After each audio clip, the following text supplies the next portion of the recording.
Salamu alaikum jama'a. Ni ce taku Farida Abdulbasit. Barkanmu da sake saduwa a gidan TV mai suna Bagauda a cikin shiri mai suna So. Yau na ɗauko muku abokin aiki na abokin tafiya na da zamu tattauna game da zamantakewar aure da matsalolin da ake samuwa a cikin zamantakewar aure wanda suke damu mu a kasan Hausawa tun da dadewa. Za mu kawo muku gyara. Abokin aiki na up to you. Sunana Lawal M Adam. To Malam Lawal M Adam, shekara ka nawa da aure? Na samu kusan shekara 11 ke. To, yayi kyau. Malam Lawan yana da shekara 11 da aure. To Malam Lawan, tambaya ta farko shine wace babban matsala ka fara fasin lokacin da kai aure? Wato hakikanin gaskiya bana tunanin na samu wata matsala. To alhamdulillah masha Allah.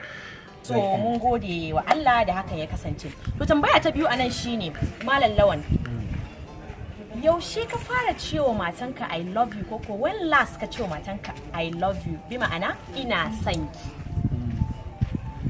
Gaskiya ni mutum ne mai son wannan kalmar, kuma kusan ko da yaushe ina gaya mata tana gaya mu. Okay, to alhamdulillah masha Allah.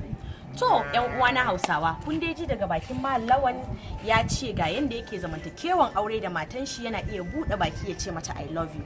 Ina so in yi highlighting ɗinku game da wasu ƙananan abubuwa ko in ce in fahimtar da ku akan wasu abubuwa da suke cikin zamantakewar aure. Masaf mutane sun ɗauka cewa idan ka ce wa mace I love you sai in kana soyayya da ita a waje kafin ka yi aure, ana kunyar faɗar wannan cikin aure, wanda kuma ba haka bane. Shi kalmar I love you ta samo asali daga cikin aure ne. Saboda in babu love ba za a yi aure ba, sannan in babu aure ba za a yi love ba.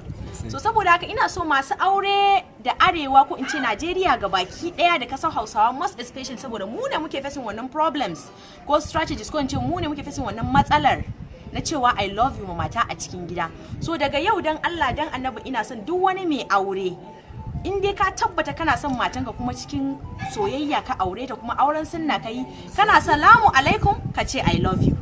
Da safe ka ce I love you, da rana ka ce I love you, da daddare ka ce I love you, ka ɗauki I love you ka ce lokaci 5 kamar yadda aka yi sallah lokaci 5. So kalmar I love you tana da daɗi sosai. Ni fa ko ba kowa ba fa ko mutum ne ina tafiya ce min I love you Farida, I will be very very happy and excited.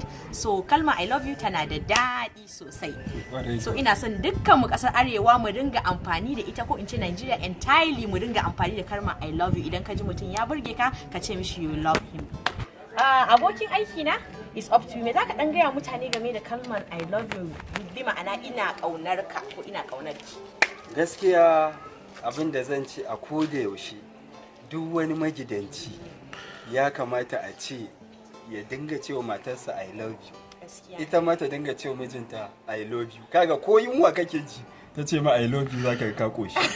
Yawa ko ba gaskiya ba. Saboda so shine tushe. Gaskiya haka. Kuma babu wai alkunya don ka cewa matarka I love you, saboda mu kasar Hausa muna samun wannan matsalar, amma ya kamata a ce kai ya waye kuma an samu ci gaba, ana tarerayen mata akwai da yaushe da kalmar I love you. To masu kallon mu, ku biyo mu a shirinmu na gaba, a nan za mu karkare a cikin wannan shirin namu mai suna So.